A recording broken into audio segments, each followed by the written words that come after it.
rebuttal? Yes. Briefly. We do get the last word. I get the last word. The people do. Because it's our burden. And that's why we get the last word. And it's a burden I embrace. It's the burden to prove beyond a reasonable doubt that Jennifer Crumbley is guilty of involuntary manslaughter. It's not a burden that I have to prove every single fact about the case beyond a reasonable doubt. That's not the law. That's what she told you the law was. It's not the law. The law is I have to prove every element beyond a reasonable doubt. Beyond a reasonable doubt. Not any doubt. Beyond a reasonable doubt. The defense gets to decide how they present their case. They get to decide that. She gets to stand up and say what she said. But your job is to listen to the facts of the case. Your job is to listen to what the judge tells you the law is. Your job is to tell you to look at the evidence, the people sitting here, not what somebody else wants to have said that they said, but what they actually said. Your job is to consider not what lawyers say about their own life and their own circumstances and their opinion. Your job is to consider the facts and the evidence in this case. I have to address a couple things, and I'm going to be quick. There was absolutely no evidence at all presented to you that anybody at that meeting told Jennifer Crumbley it was no big deal. There was no evidence of that. There was no evidence at all that Jennifer Crumbley was very surprised by how long the meeting lasted. Jennifer Crumbley didn't say that. That's not into evidence.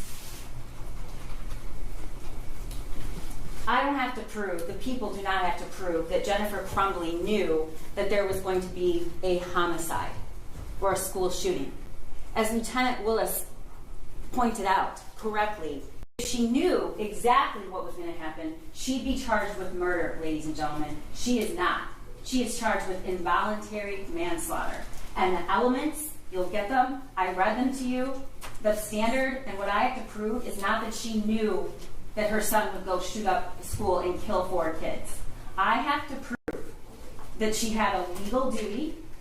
She negligently performed that legal duty.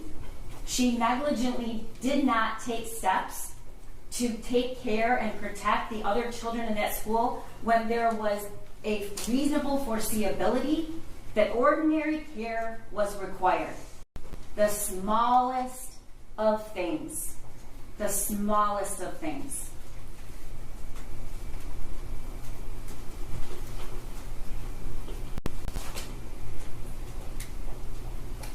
I apologize to the law enforcement in this room and any listening that I have to stand here and to defend their integrity. But I do. Because if you believe that Special Agent Brandon and Lieutenant Willis and the other law enforcement that took the stand here, including What objection? I'm objecting because I'm allowed to argue based on what's in evidence, and Miss McDonald is trying to make me sound like I've done something wrong. And I didn't. My argument was proper. She's arguing. It's my rebuttal. Yeah, you commented on the statements of the police officers. You argued about the statements of the police officers. She gets to argue about the statements. The exact quote was, they probably did that to all the witnesses in the case. If you believe that, then you believe that the sheriff's office, Lieutenant Willis, Special Agent Brandon, the ATF, the federal marshals, the Detroit Police Department, anyone who the evidence tech, they were all in some sort of conspiracy. That's what you have to believe, and I know that that's not what you're going to find. Look at the evidence, apply the law, and decide what the truth is. That's all I've ever asked you to do. That's all the judge is going to ask you to do. Nothing here was designed. Nothing here was made up. And I don't have to convince you of that, because I know that you're going to use your hearts and your minds and your sense of reason, and you're going to look at the evidence.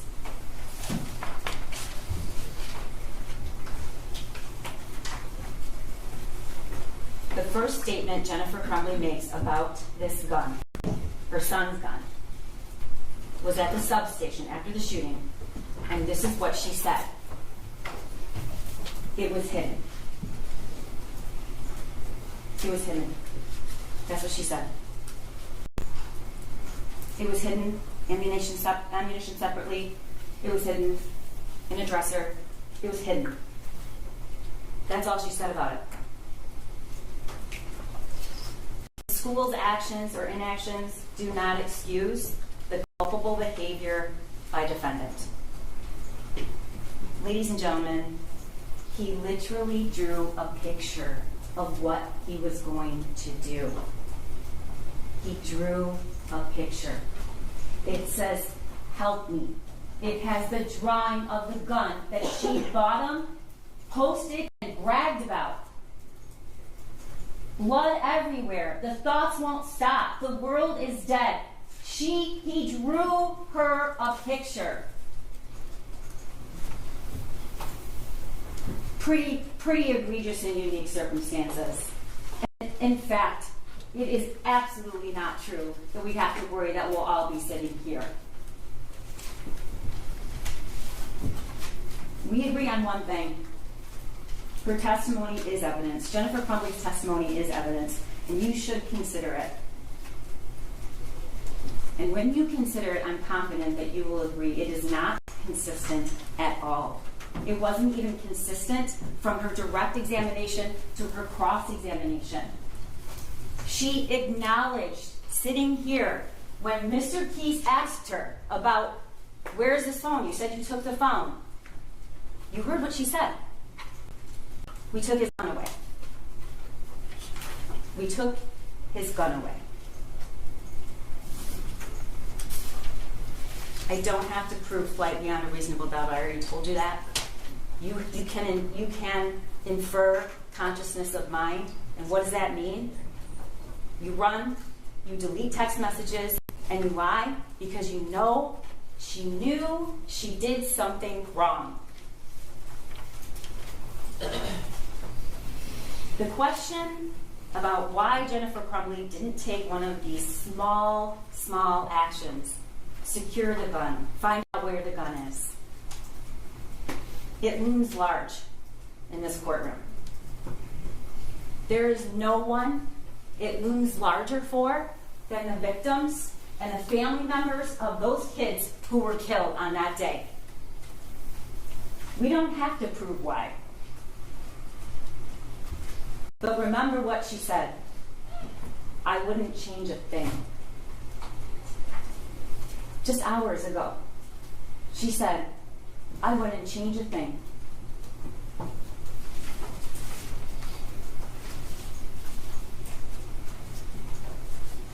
This prosecution is about nothing else except the facts of this case and what Jennifer Crumbley did and what she didn't do. If only I could look at the faces of these parents who are dealing with unspeakable darkness and grief. If only I could make that better. I could appease them, as defense counsel suggests, by charging Jennifer Crumbley. These are the parents of Hannah St. Juliana. These are the parents of Madison Baldwin. These are the parents of Tate Meir. These are the parents of Justin Schilling. And not just their parents. They are mothers and they are fathers and they are sisters and their brothers. And do not think for 1 second that this prosecution takes any of that pain away, because it doesn't. This isn't an effort to appease anybody. Your verdict means one thing. It means Jennifer Crumbley is guilty of 4 counts of involuntary manslaughter beyond a reasonable doubt. And I am not going to stand here and tell you that that's going to take away this pain that these families feel, because it will not. I won't stand here and say that the pain will be gone for Molly Darnell, or Christy Gibson Marshall, or Special Agent Brandon, who ran out of that office so quickly that his chair was spinning, or Ed Rudowski, who viewed the surveillance video to identify the path of the shooter, and it was burned in his brain forever. Or for Lieutenant Tim Willis, who answered the call to lead, and maybe the biggest ask of his entire career, but one he did not back away from.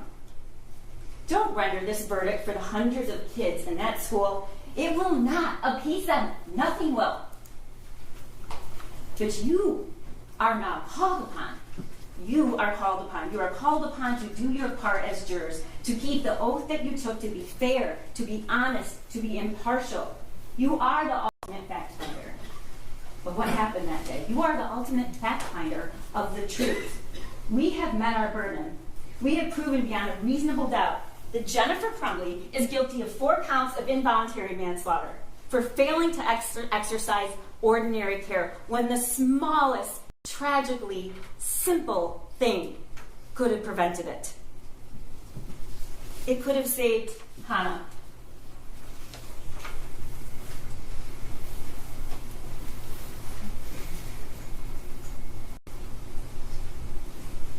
It could have saved Madison.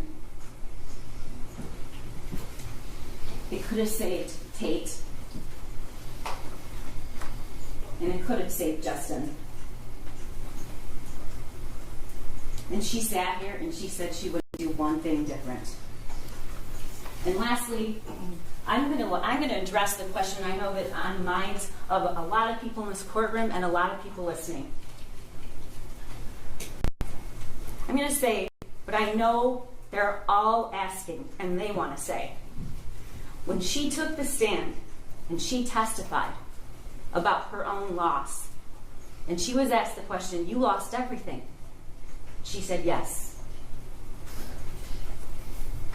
She hasn't lost everything, ladies and gentlemen. Her son is still alive. Find her guilty of 4 counts of involuntary manslaughter. Thank you. Thank you.